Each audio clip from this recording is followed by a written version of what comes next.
si j'y vais, tu vois, Satanas, tu vends de la drogue, c'est mal. Si le mec a pas à me mettre une tarte, je vais pas récolter grand-chose. Ça m'a valu, on va dire, des perquisitions chez moi, mon matériel informatique séquestré pendant 8 ans. Dans le Go Fast, t'étais dans la voiture qui allait à 200 km/h? Moi, j'étais dans celle où il y avait les stupes. Il y avait 200 kilos et 10 kilos de coups. Si les mecs ils décident de nous mettre un coup de fusil de chasse puis nous enterrer derrière la montagne, Wallou pour nous retrouver.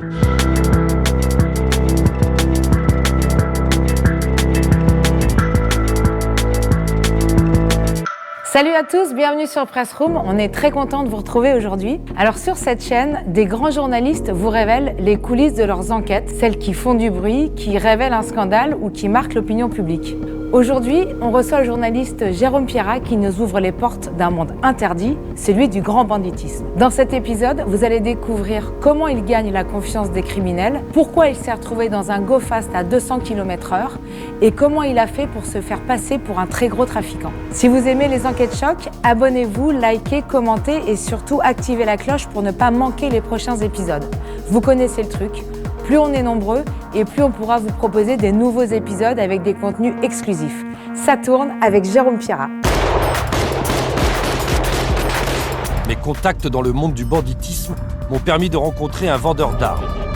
Il fait des affaires grâce au règlement de compte. Ça a toujours été dangereux de vendre la drogue. Et là, c'est devient un carnage. La plupart de mes amis qui sont morts, j'ai la plupart de mes amis qui sont encore en prison. On va se rendre dans un atelier, un gros atelier de fabrication, avec un type qui a quelques kilos à faire fabriquer. Tout va très vite. Il y a 1,4 tonne à sortir de la camionnette. Tiens ma copine. Merci ma soeur. Hein. Allez, à la prochaine. Ça c'est quoi ça? C'est un 357 Magnum. Ça fait du mal. Merci Jérôme d'être avec nous sur Press Room aujourd'hui. D'abord, est-ce que tu peux te présenter? Tu veux mon âge exact? Jérôme Pierrat, alors j'ai des privautés de vieilles dames. Non, j'ai 54 ans. Alors là, je suis parisien. Je suis journaliste depuis bientôt 30 ans. Je travaille sur le banditisme, le crime organisé, la mafia, enfin tu l'appelles comme tu veux, les voyous, les méchants, les infréquentables. Voilà, moi c'est un peu ma cam. Depuis, je te dis bientôt 30 ans. Ouais. Et pourquoi? Pourquoi les voyous? J'ai toujours eu une appétence pour ces histoires de rue. Alors moi, tu vois, je suis pas un casse-sauce, hein, non, mais je veux dire, j'ai grandi dans le 93, alors forcément, il y avait des loulous autour de chez moi, tu vois, bon. J'avais un père qui avait un parcours un peu original, bon, il avait été légionnaire, catcheur de foire, tout ça, donc forcément, chez moi, il y avait moins d'énarques et d'ingénieurs des ponts et chaussées. Donc c'était plutôt assez folklore, entre, voilà, les forains, les mercenaires, les barbouzards, les trucs, pas voyous. Mon défunt père, je vais pas quand même salir sa mémoire, donc non, il n'était pas voyou. Mais donc voilà, donc j'ai toujours aimé ça.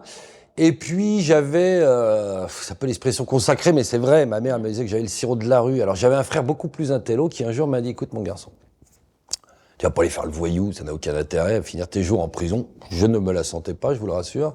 Pas malhonnête, pas flic, pas juge, mais ça m'intéresse pas. Ce qui m'intéressait, c'était de regarder, voilà. Donc il m'a donné des livres à lire, des livres de journalistes. C'est ce qui m'a donné envie de faire ce journalisme-là. C'est bon, tout le monde connaît Albert Londres dans cette profession. Hein.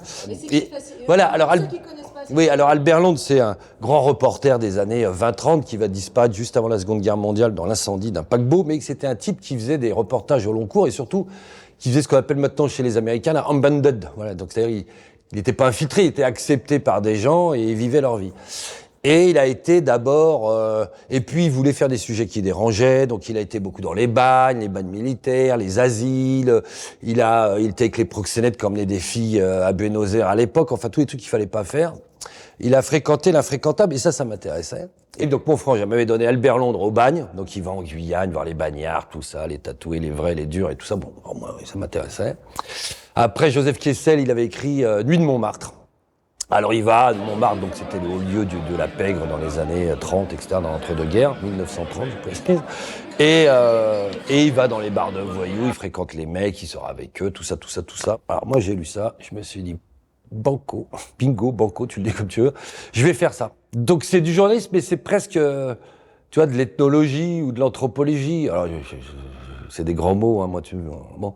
Mais moi, c'est ça qui m'intéresse. C'est des gens qui vivent dans notre société et en même temps qui n'en sont pas. qui sont des parasites, hein, pas du tout glorifier ces gens, etc. Mais voilà, et donc moi, ce métier, ce qui m'intéressait dans ce métier, moi, c'est d'aller où j'aurais pas pu aller en simple citoyen. Voilà. Bon, si je vais bosser, donc c'est très bien, j'aurais pu être ingénieur, j'aurais pu, je sais pas, bon, peut-être pas, mais j'aurais pu être un bon ouvrier, on va dire. Mais j'aurais vécu la vie que, voilà, et moi j'avais envie d'aller voir un peu de l'autre côté du rideau, quoi, voilà. Donc, en plus, ça racontait un truc de notre société, quand même, c'est ça qui est intéressant dans le fond. Voilà, c'est que, une forme de... Qu'est-ce que ça raconte? Ouais, bah c'est un peu à la japonaise, tu vois, à la japonaise, ils te disent, la société, c'est comme une pièce. Il y a pile et il y a face, peut pas y avoir l'un sans l'autre, quoi, voilà. Et le banditisme, dans toutes les sociétés, il y a du mal, il y a, mais chez toi, il y a du mal. Non, je déconne. Mais chez toi aussi. Voilà, il y a une part d'ombre. Voilà, chez vous, tout le monde a une part d'ombre. Voilà, c'est ça. Non, mais tout le monde a une part d'ombre, etc. Donc, pourquoi moi, je m'intéresse pas aux faits divers. C'est pas que c'est pas bien.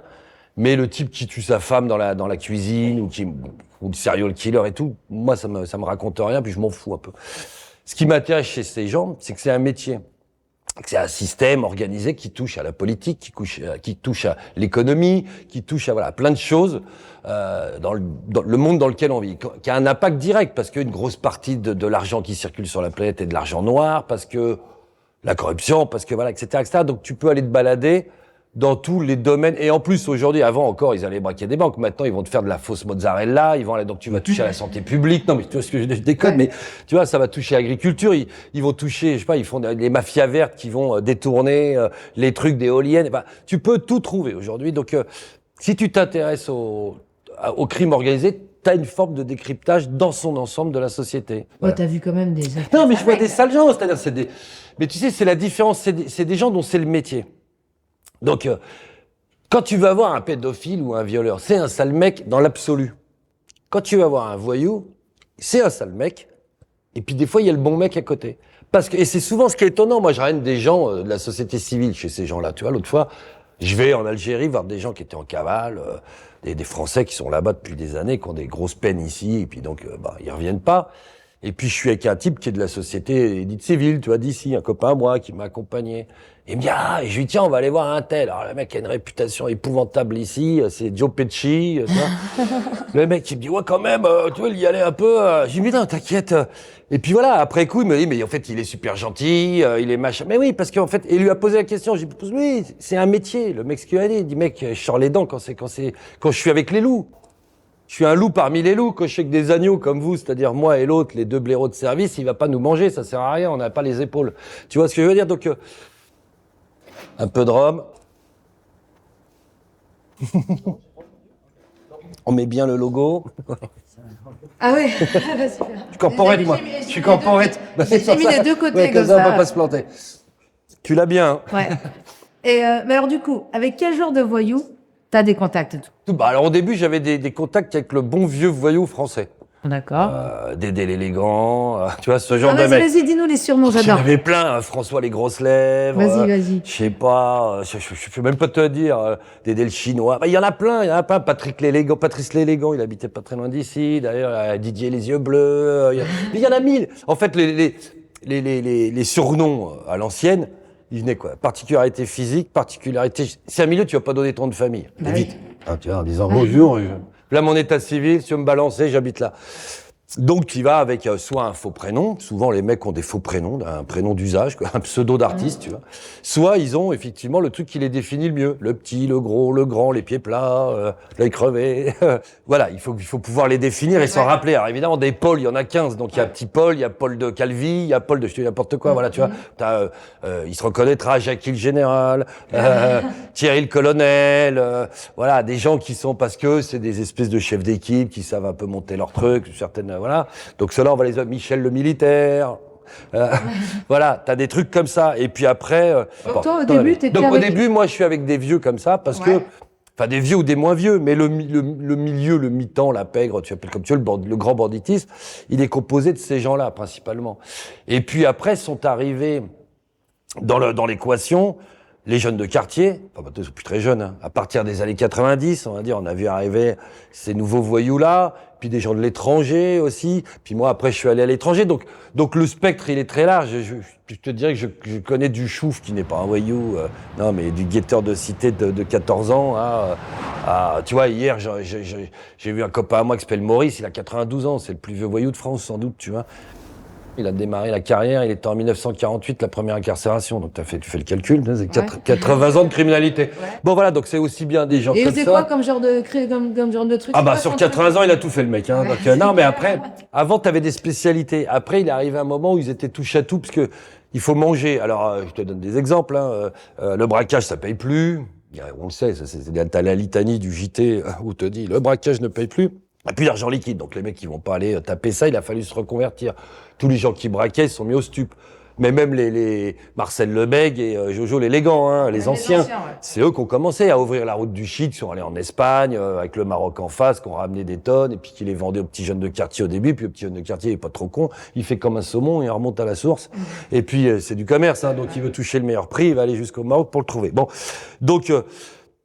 Ce camarade avait fait un peu tout. Il fait de la carambouche, de l'escroquerie, il a fait des cigarettes, il a fait de la coke. Tu vois, il est tombé à 75 ans, il avait ramené 150 kilos de coke sur un voilier qui revenait du Venezuela. Tu vois, il a traversé tout seul, hein, avec un marin, un pote à lui. Tu vois, mais bon voilà, donc c'est des gens. Bon, moi c'est ça. Alors, ça me permet une petite digression, c'est que au-delà du crime, etc. Humainement, moi ce qui m'intéresse chez ces gens, et pourquoi des fois je tombe copain avec eux ou amis, je choisis pas, mais c'est comme ça, c'est la vie. Parce qu'ils ont des vies extraordinaires. Au vrai sens du terme, hein, extraordinaire. Ça veut pas dire, waouh, délire, j'adore, tu vois, ça veut dire, c'est pas la vie de Madame Michu ou de Roger, ton voisin. C'est ça aussi qui m'intéresse là-dedans. C'est que c'est des profils de type, tu te dis, soit il est un peu touché, soit, bon, ils sont tous un peu barjots pour aller choisir ce genre de voie. Non, mais tu vois, pour aller choisir ce genre. Beaucoup sont intelligents, mais beaucoup sont quand même un peu sociopathes, psycho, tu vois. Mais moi, c'est ça que j'aime bien. Ils me font marrer. J'ai du mal avec les, tu vois. Et tu fais comment, du coup, pour les approcher? Ah, déjà, je viens jamais en journaliste. Ah, évidemment que je viens en journaliste, les mecs me connaissent, mais si tu veux, j'arrive pas à la carte de presse brandie autour du cou en disant, c'est la presse, il va falloir parler, monsieur, et dire la vérité. Tu vois, il y a un côté proc qui me dérange, moi, là-dedans. Le journaliste justicier trop procureur, j'adore, c'est le fond de notre métier, mais je suis pas très à l'aise avec ça. Il y a un truc, c'est qu'il faut que tu sois en empathie avec les gens que tu vas voir. Tu vois, moi je me souviens de Serge Moati qui arrêtait pas de suivre Jean-Marie Le Pen. Bon, il n'est pas franchement du même bord politique, Serge Moati. Il te disait, mais moi, si je veux suivre Le Pen et le comprendre, faut que je l'écoute, le mec. Faut que je le trouve un peu humain. Donc il allait manger à Montretout le dimanche, chez les Le Pen. Tu pouvais te dire, ah, le dingue, toi. Non. Moi, je vais manger chez les mafieux aussi. Mais parce que, si je veux qu'il me parle, qu'il se révèle un peu, que j'y comprenne quelque chose, je suis obligé. Si j'y vais, tu vois, Satanas, tu vends de la drogue, c'est mal. Si le mec a pas à me mettre une tarte, je vais pas récolter grand-chose, tu vois. Donc, t'arrives pas en jetant de l'eau bénite sur les mecs et en disant salaud. J'en ai, moi, au début, je me souviens, je faisais pas de télé, je faisais de la presse écrite. J'avais ramené un mec dont je tairais le nom, hein, du groupe France Télévisions. Et je me souviens, on avait tourné un semi-grossiste de coke à Toulouse. Ils voulaient un truc comme ça. Donc, ils me demandent ça. Je l'emmène chez un gars que je connais, qui sort les pains, les trucs. Bon, c'était quand même assez conséquent. Le premier truc que le mec, il lui dit, il dit, bon, c'est quand même mal de vendre de la drogue. J'ai cru que mon pote, il allait l'emplâtrer. Enfin, tu vois. C'est le cas de dire. Ben oui, c'était le cas de dire. Parce qu'il a regardé le truc en disant, mec, je te reçois, je me fais chier pour toi. Parce qu'il y a un côté comme ça. Je me fais chier à te sortir de la cocaïne, à te montrer le truc, c'est pas du bidon, j'ai pas été chercher du béguincé chez ma mère. Enfin, du sucre, tu vois. Et l'autre, il arrive avec son espèce de morale à 2 balles. Qu'est-ce que tu veux que les gens te parlent si t'arrives comme ça? Donc, moi, tout de suite, j'ai pas pris ce biais-là. Voilà. Je me suis dit, j'y vais, je t'écoute. Tu me reçois. Au moins, j'ai le respect de ta fonction. Tu vois, ça veut pas dire que j'approuve ce que tu fais dans la vie, hein, mais, puis j'essaie d'aller voir. Voilà. Moi, je veux pas essayer de trop voir les sales mecs. Alors, chacun son curseur dans la vie, mais. Un tueur à gages est une personne qui se fait rémunérer pour commettre le pire des crimes, éliminer un être humain.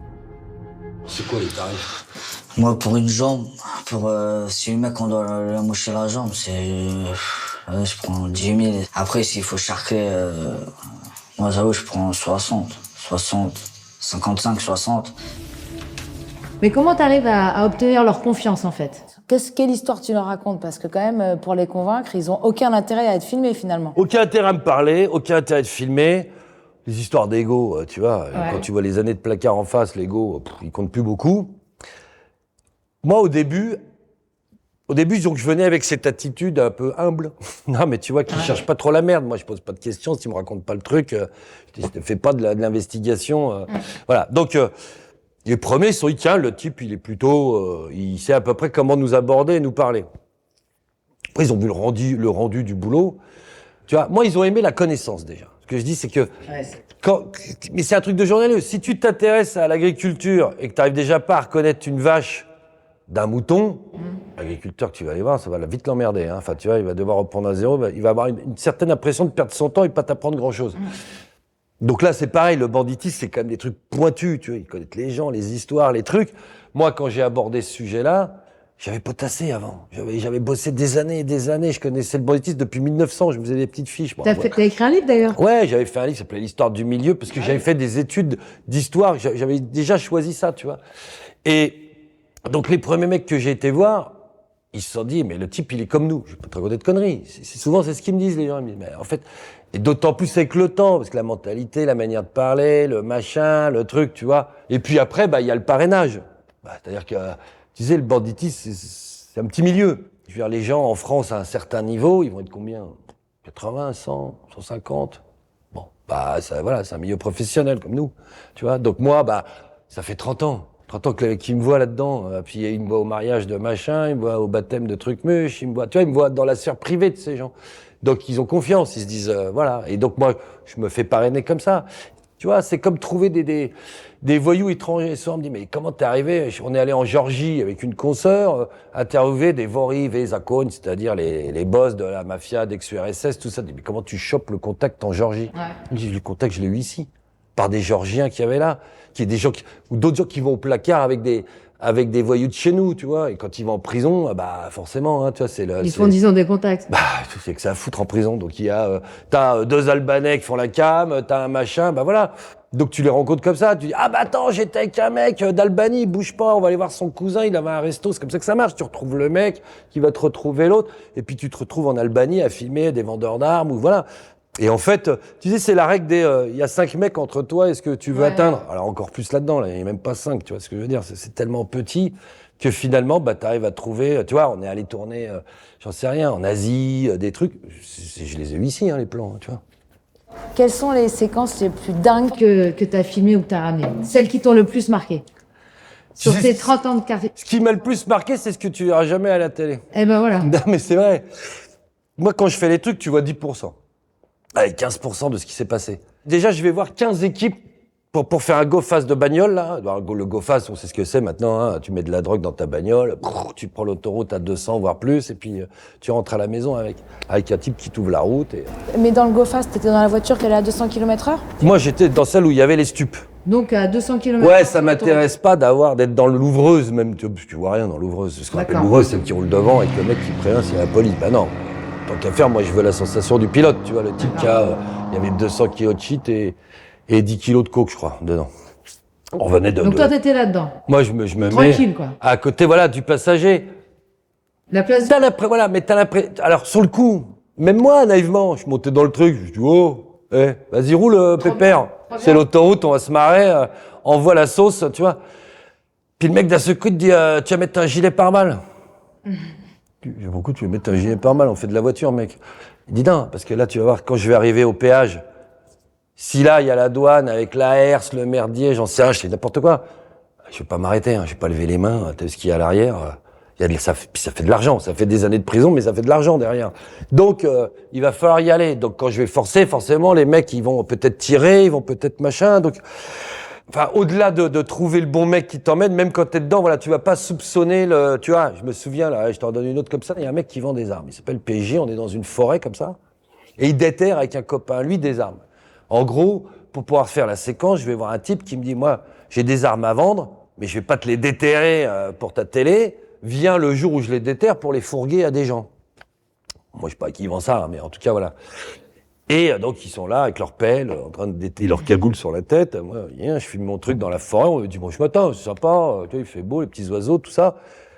Puis d'un seul coup, question naïve, tu vois, je lui dis, bon, si jamais les mecs de l'ONF, tu vois, l'Office national des forêts ou de la gendarmerie se pointent, parce qu'on est quand même pas très loin de la route, tu vois, il y a une forme d'inconscience quand même, tu t'es pas perdu au milieu de l'Ardèche, hein. T'es en banlieue parisienne, dans une forêt, la route, elle a 20 mètres. Hein. Donc je lui dis, écoute, s'il y a des mecs qui déboulent, comment on fait pour s'arracher et on se retrouve où pour repartir? Moi, je vais pas rentrer à pied, t'es gentil de ta forêt. Et je me souviens, son pote à l'autre, il me regarde encore une fois comme si j'étais un fatigué, comme on dit à Marseille. Il monte la calache, il dit, oh, on a les guitares. On a les guitares, le trou, il est creusé, pourquoi tu veux que je cours? Ouais, d'accord. Voilà. Bon, là, je lui dis, bah, moi, tu sais, je courrais, donc avant d'abattre les agents de la force publique, tu me laisses faire 2 kilomètres en courant, s'il te plaît, voilà, j'ai pas de me retrouver dans des histoires. Donc, effectivement, au début, tu peux y aller un peu la fleur au fusil dans ces histoires-là. Moi, c'est moi eux que je crains, tu vois, parce que eux, ils ont accepté que je vienne. Moi, je viens pas en les piégeant, donc, le mec, il m'a dit, OK, tu viens, mais c'est à tes risques et périls, en revanche. Je sais pas, quand j'ai fait le truc, j'en ai fait un, ça s'appelait au Royaume du Shit, là, où j'avais été acheter du shit au Maroc, puis je ramenais, voilà, bon. Ce que tu vois là, machin, pour arriver à ça, alors déjà, pour arriver à ce que tu vois à l'écran, déjà, il y a eu 1000 galères avant. À un moment, il y a un go fast. Le go fast marin, là, dans le Royaume du Shit, c'est sur ce qu'on appelle la gommasse. La gomme, c'est ça, le hors-bord, semi-rigide, on met la tonne de shit, puis... On fait Maroc-Espagne. On n'arrive pas à mesurer la galère que c'est. On a l'impression que c'est facile. Bah évidemment, puisque tu vois que le moment où j'y arrive. Donc tu te dis, bah... Et d'ailleurs, dans ton documentaire sur le Royaume du Shit, tu dévoiles tout le trafic entre le Maroc et l'Europe. Ça a été facile de tourner au Maroc? Alors, au Maroc, moi j'ai eu que des hommes. Hein. Bonjour à mes amis marocains. Non, parce que déjà, moi je vais tourner un truc illégal, donc je vais pas demander un visa de journaliste, tu vois, au royaume marocain en disant bonjour les gars, je vais aller tourner le shit hein, chez vous là. Ça vous dérange pas? Voilà, ça vous dérange pas, y a aucun souci. Donc ça c'est mort, donc je suis obligé d'y aller. Je me souviens pour l'anecdote, je suis avec un mec, un gros trafiquant, un gros trafiquant marocain qui habite en Europe, lui, mais bon, donc il me dit bon, je vais t'emmener, tralala, tralala. Il me dit on va arriver par Casablanca, et après on reprend une voiture, on fera les 600 km pour retourner dans le Rif. On va pas arriver par Tanger, c'est trop grillé, l'aéroport et tout. Et moi je faisais quand même déjà des trucs sur Canal où on voyait ma tête à l'époque. Bon, ok, on arrive à Casa, et je me souviens, on est avec notre chariot, avec les valises comme ça sur le parking, discret. Hein. Et là, il y a un mec à côté qui fait « Oh, Pierrin, Canal+, les calages, il relance le train. Le mec, il me dit « Oh putain, c'est une barrée. » Bon. Au Parbarret, c'était des mecs de quartier qui allaient en vacances, tu vois, bon, peu importe. Moi, je faisais le trafiquant. Oui, tu t'es fait passer pour un client. Oui, j'avais acheté une tonne de shit. Une tonne et quelques. Cette forme-là, voilà, 25 kilos aussi. Ça, c'est 25 kilos, Oui. d'accord. Je faisais vraiment le début, donc t'as les champs, les agriculteurs, ça c'est des fermiers, qui fassent de la betterave ou du shit, c'est pas des voyous, tu vois. Après arrive donc ça, je pouvais filmer à peu près en caméra ouverte. J'étais avec 2 mecs dans cette histoire, il y en avait un qui avait rien compris, que j'étais journaliste, je filmais toute la journée, mais l'autre il disait ouais, il filme pour ses potes de trafic, quand je sais pas quoi. Oui, parce que Donc, c'est très étonnant, tu filmes beaucoup de choses Ouais. en caméra mais ouverte. parce que, au fait, quand j'y suis, le mec que tu vois pas, j'ai un parapluie, tu le vois pas. Après, il se barre, le parapluie, hein. Au début, il me branche. En fait, lui, comment il fait? Il me dit, bah, je vais te faire passer. Donc, lui, il est très, très respecté, puis il est dangereux. Voilà. Bon, il est dangereux. Donc, les gens ont peur de lui. C'est un mec, un peu un sale mec. Beaucoup plus vieux, mais qu'une 60aine d'années, tu vois. Et lui, quand il me présente à tous ces gens, il dit, voilà, lui, il représente une équipe en France. Ah, moi, je suis pas Pablo Escobar, il vient pour des gens qui vont envoyer une 20aine de tonnes tous les 2 mois en Europe. Donc, il vient mettre au point toute cette filière, trouver les gens qui vont traverser, les gens qui machin, qui voilà. Donc, lui, il me met en main. Et lui, pour pas m'emmerder, je lui dis, tu sais, moi, je vais filmer des fois. Parce que pour mes potes, déjà pour les vacances, pour déconner. Donc, je te jure, l'autre, il était complètement allumé. Il fumait 12 joints à l'heure. Donc, si tu veux, il savait même plus où il était. Donc, je lui ai dit, voilà, puis il fumait des trucs, oublie. Ouais, dans la voiture, je trouvais plus la portière. Non, mais je te jure. Donc, voilà. Donc, je filmais. Et après, je lui disais, moi, il faut que je montre à mes amis les champs. Je racontais n'importe quoi, tu vois. Et puis, comment sont faits les ballots. Donc, quand j'allais chez les producteurs, je disais au mec, oh, écarte-toi du truc. Je vais filmer tes 10 tonnes, là. Parce que il faut que je montre à mes amis comment tu travailles, comment tu fais tes valises marocaines, comment tu fais tes trucs. Donc je filmais tout comme ça. Moi, il fallait que je fasse la tournée des popotes parce que j'étais censé trouver 20 tonnes. Pourquoi 20 tonnes? J'avais pas les racheter, c'est parce que je voulais des gros. Il m'avait dit, sinon, on va trouver des agriculteurs, ils vont te vendre 200 kilos, on s'en fout. Donc, si tu veux voir les gros trafiquants, ceux qui ont 20 tonnes, c'est quoi? C'est pas les agriculteurs, c'est les mecs qui font la tournée des agriculteurs, qui stockent et qui revendent comme ça. Donc, moi, je voulais trouver un type comme ça. Ah oui, on voit des énormes... Ouais, c'est des paquets, 20 des tonnes, tas. c'est énorme. Ouais, c'est des 10 tonnes, des 20 tonnes de shit. Donc, moi, je voulais 20 tonnes. Donc, il me dit, comme ça, on va faire les Pablo Escobar du Rif, les trucs et tout. Et on va avoir, bah ouais, donc, tu vois, tant qu'à s'emmerder. Tant qu'à s'emmerder, autant y aller, tu vois. Et le mec m'avait dit, la merde dans le Rif, c'est que l'armée et les flics, ils rentrent pas dans le Rif. Ils sont autour, ils font des barrages, puis une fois que t'es dedans, si les mecs, ils décident de nous mettre un coup de fusil de chasse, puis nous enterrer derrière la montagne, wallou pour nous retrouver. Bah, à un moment donné, tu filmes en caméra cachée et tu te fais griller.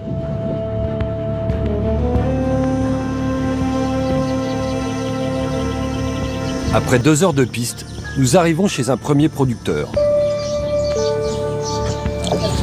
Il est méfiant. Il repère la caméra cachée sur mon torse. De quoi? Il peut faire, je crois, il se demande. Mais t'as pas la fin. Bah alors ça, t'as pas la fin. Alors faites ça se coupe. Parce qu'en fait, à côté, le mec qui est à côté, il a des réflexes de voyou. Moi, je commence à lui dire, on a coupé. Je lui dis, mais non, mec, y a rien du tout, qu'est-ce que tu me prends la tête? Il faut faire le voyou. Je suis censé être un voyou. Je vais pas lui dire, ah bah non, non, t'inquiète, y a rien dans mon sac. Bah oui. Je lui dis, mec, c'est mon sac, qu'est-ce que tu t'as pété un plomb? Tu me prends pour une balance, un machin, un truc, tu vois, il faut que ça monte, faut que ça soit un peu tendu, sinon, y a pas de raison, tu vois. Et l'autre à côté, qui est méchant comme une teigne, il a pris le relais, tu vois, et puis il a commencé à dire, oh, tu dis qu'en gros, que je te ramène des indicateurs chez toi. Donc, tu vois, donc tu es en train de me traiter de balance. C'est bien ce que je viens de comprendre, tu vois. Voilà, ça s'est calmé d'un seul coup, tu vois, tout le monde, bah ouais, parce que là, ça sort, c'est la guerre après. Donc voilà, donc t'as des coups de chaud comme ça, et puis il faut qu'on se fasse pousser, comme on dit, chez les voyous. Ça veut dire avancer la marchandise. Je vais pas acheter, moi, une tonne de shit, je vais pas la payer, c'est pour 400 000 là-bas, 400 000 euros. Donc c'est pas Canal qui va me donner 400 000 euros. Donc il fallait que je me fasse pousser la marchandise. Et là, on me connaisse pas, me pousser une tonne, tu vois. Donc, l'autre, il essaie de magouiller, on loupe un moment 300 kilos. Ah ben, je t'explique comment ça se passe. Mais j'ai flippé. Enfin, tu vois, je l'ai compris après. Comment ça, tu loupes? Bah, je devais acheter 300 kilos, puis le mec, il merde, le courtier, il nous merde le truc, on loupe l'affaire. Alors qu'elle était gratos, l'affaire, tu vois, donc elle m'arrangeait bien. Et 300 kilos, c'était important, tu vois. Donc, l'autre, bon, il nous fout dans la merde, gna gna gna, et le type avec qui j'étais, il commence à lui parler en arabe, tu vois, je comprends pas. Et puis je vois l'autre, il commence à pleurer. Le mec, il avait 60 ans, l'autre, hein, et c'était des bonhommes, comme tu vois. Et je me dis, qu'est-ce qu'il a à pleurer Donc je chope l'autre, je dis, qu'est-ce que tu lui as raconté, là? Et l'autre, il est en PLS, comme ça, sur son lit. Il dit, mais je t'explique. Sa femme, elle est sur la Costa del Sol, de l'autre côté que ses gosses. Je lui ai dit, mec, si dans la nuit, tu récupères pas les 300 kilos, ils sont là demain matin à 6 heures, ta femme, je la mets au tapin en Espagne. Voilà. Tu sais que j'ai un boxon, c'est un mec qui a un bordel, je suis désolé de le dire, c'est pas des anges, hein. Ta femme, elle est au bordel demain. Voilà, c'est réglé, mon ami. Bon, bah, l'autre, il était en pleurs. Il est parti à 23. Je lui dis, bah non, lui dis pas des trucs comme ça, on s'en fout des 300 kilos, tu vois. Il dit, t'inquiète, je vais pas la mettre au tapin, c'est pour le pousser un peu, tu vois. Ah bah l'autre, il est parti dans la nuit. À 6 heures du matin, il est revenu, c'est réglé, j'ai les 300 kilos, il avait tout réglé. En fait, il aurait pu le faire, il voulait pas le faire. Donc l'autre, pour lui mettre un coup de pression, tu vois. Mais, enfin, ça, je peux te le raconter, voilà, mais des trucs d'un autre monde. Donc il y a des fois, bon, tu vois, tu dors moyennement bien, quoi. Tu te dis, Ouais, mais alors tu dis ça, mais ce qui est drôle, c'est justement dans tes docus, tu mets toujours de l'humour, en fait. Comment tu fais pour faire de l'humour dans ces situations qui sont quand même ultra dangereuses? C'est ce que disait Canal, c'est ce que me disait Canal. Par exemple, sur le shit, il me dit, mais non, regarde. T'es en train de te marrer dans le champ, t'es en train de machin, tu mâches ton chewing-gum en permanence sur toutes les séquences. Mais bon, tu gardes des moments où tu te casses à moitié la figure. Oui, je l'aimais parce que moi, ce qui m'amuse, c'est horrible ce que je vais te dire, c'est même pas le rendu, c'est de le vivre, le truc. C'est ça qui me fait marrer. Une fois que c'est fini, j'aurais même plus envie que ça passe. Je peux le laisser le passer à ma mère et encore. Tu passes doucement. Les gars? Yallah. Yallah. Bon, ça commence, on démarre plus. Attends, tu veux que je descende aussi? Non. Tu restes. Bouge pas. T'es prêt? Ouais. Encore un coup? Ouais. Allez, on est bon!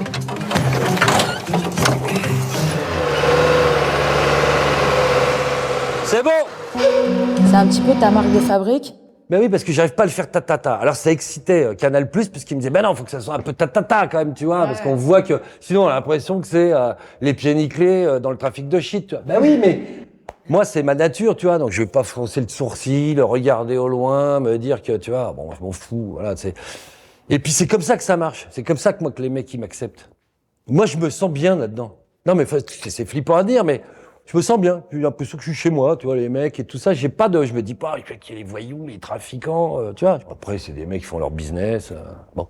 C'est un peu honteux moralement, enfin, tu vois, mais voilà. Quel impact il a eu d'ailleurs ce documentaire? Quelle relation t'as avec le Maroc maintenant?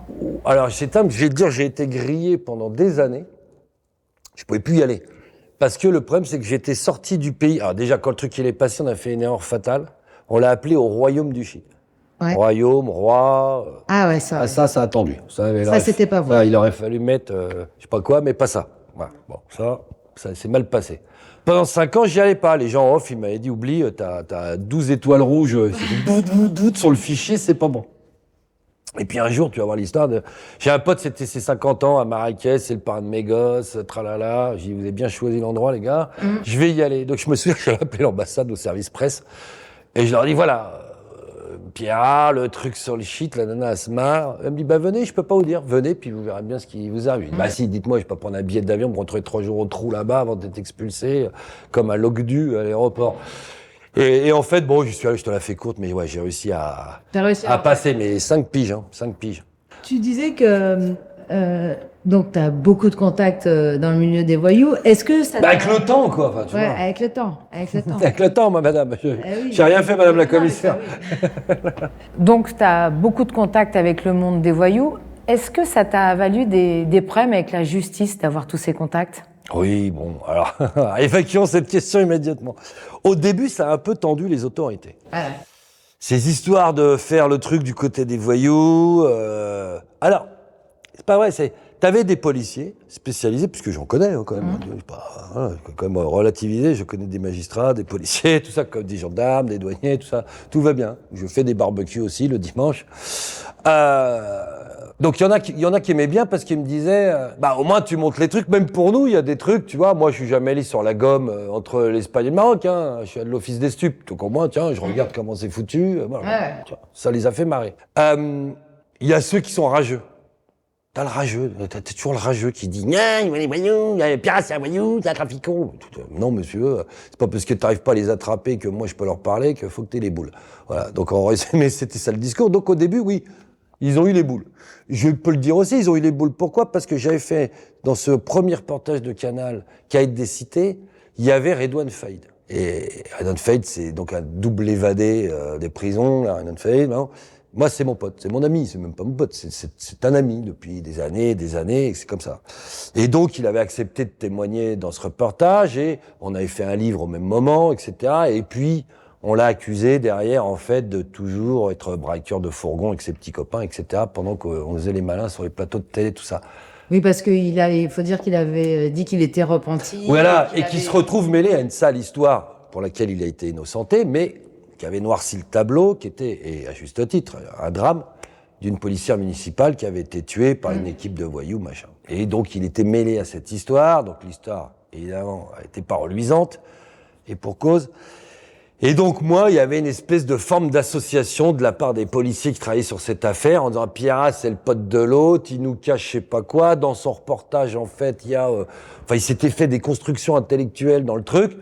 Oh, c'était limite si j'étais... Il y en a même qui pensaient que j'étais dans l'affaire, tu vois, en train de filmer l'attaque du fourgon, de la policière tuée, enfin des fous furieux, tu vois. Donc ça m'a valu, on va dire, des perquisitions chez moi, mon matériel informatique séquestré pendant 8 ans. 8 ans 8 ans, parce que les mecs, le temps de l'enquête, tu dis, les gars, copiez-le, puis bossez, tu vois. Ah ben, pour rien, en plus, ils ont rien trouvé dessus. Bah, c'était considéré comme une pièce du dossier. Je sais pas pourquoi, il y avait rien dedans. Mais voilà, donc j'ai eu comme ça des petits, surtout principalement dus à cette histoire, des coups de chaud, et puis c'est tout. Puis après, ça s'est arrêté parce que je pense que les flics, les magistrats, ils ont compris le sens du boulot, tu vois, et que moi, je suis pas un voyou, hein. Ces gens-là, je les ai connus, il faut quand même revenir. Je suis pas d'une famille de voyous, moi je les connaissais pas plus que vous, tous ces gens. Enfin, tu vois ce que je veux dire. J'ai pas été élevé entre Francis le Belge et le parrain de Toulon. Enfin, tu vois ce que je veux dire. Hein. Ma mère, elle est pas de dealeuse de coke. Non, mais bon. C'est la fin de cet épisode avec Jérôme Pierrat, mais la bonne nouvelle, c'est que vous pourrez le retrouver dans un deuxième épisode. Et là, il va vous raconter comment il est devenu frère de sang avec un chef yakuza et surtout comment il a fait pour obtenir le témoignage d'un tueur à gages à Marseille. Merci d'avoir regardé cet épisode. Un grand merci à toute l'équipe de Press Room. Nous sommes un média indépendant, alors n'hésitez pas à nous soutenir en faisant un don sur Tipeee. Vous trouverez le lien en description. À bientôt sur Press Room.